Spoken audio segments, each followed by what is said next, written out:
guys, welcome back to our channel. Today's video we will be talking about family once again. Remember, the core of society.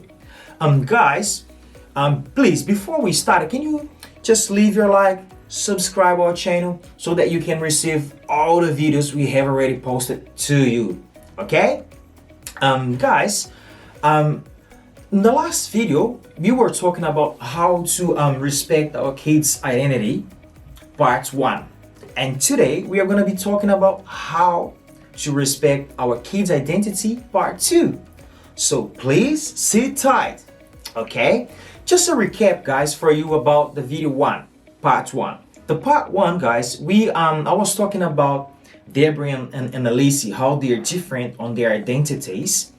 And that sometimes we as parents, we try to change them into each other. Just an example, let's gonna say I look more like Deborah, outgoing, easy to get along with people. And because of that background, I try to change Alicia that's a bit more reserved into Deborah. And that's not okay, that's not nice. We gotta understand, guys, that our kids, they're unique and they should be treated as such. Okay, so that's the first thing.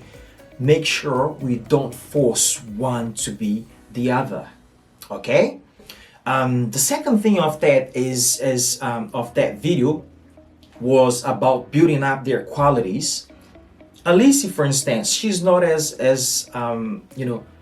easy to get along with people as Deborah, but she's more focus orientated, she's more determined. If you give her a task, she's gonna get it done. So we gotta build that up, we gotta cheer that up, we gotta make her feel that this is a quality and this quality needs to be strengthened. And the same is with Deborah. We gotta work out, guys, we gotta make sure that they feel secure, mature, and safe in their identities. And by what we as parents strengthen that.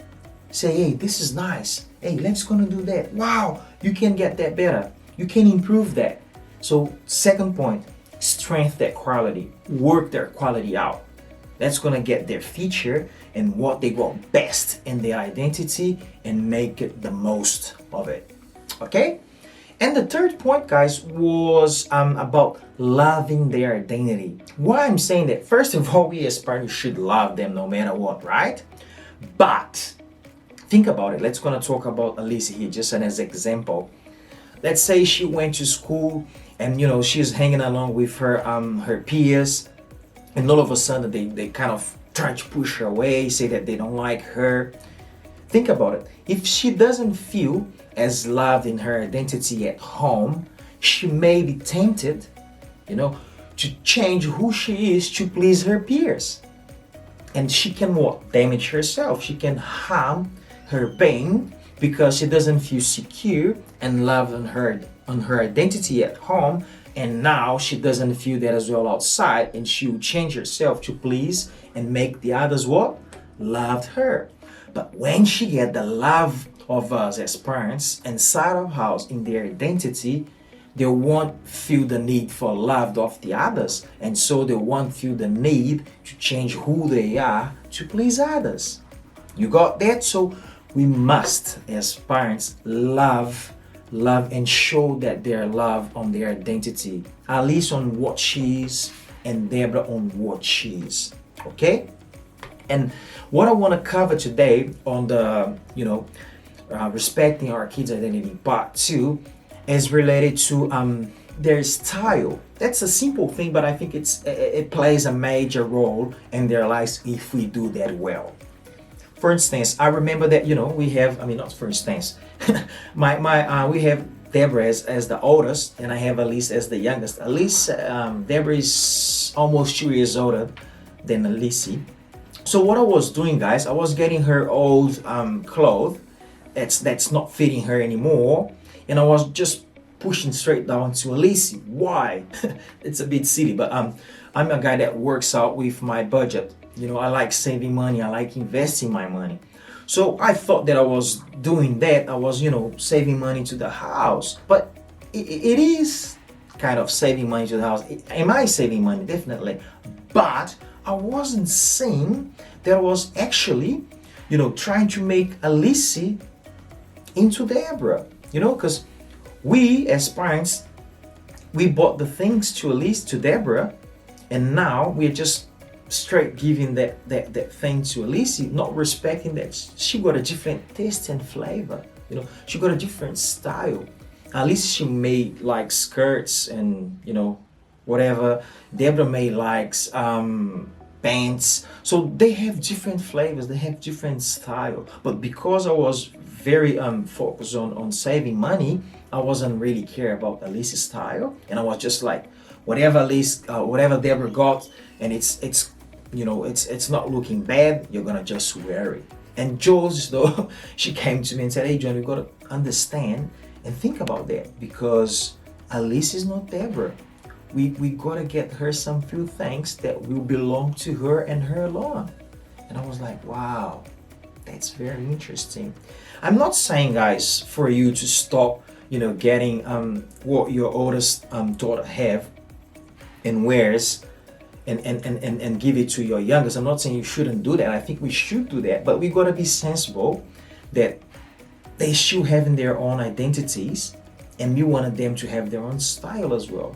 So there is nothing wrong to get new things for them as well. Okay? So respecting their style, even clothing. It's interesting, but even clothing. And the second point is related as well to with the same situation. Think about it. What is the message that I'm giving to Alice when I'm just getting whatever is from Deborah and giving to her? The message pretty much is like that, guys.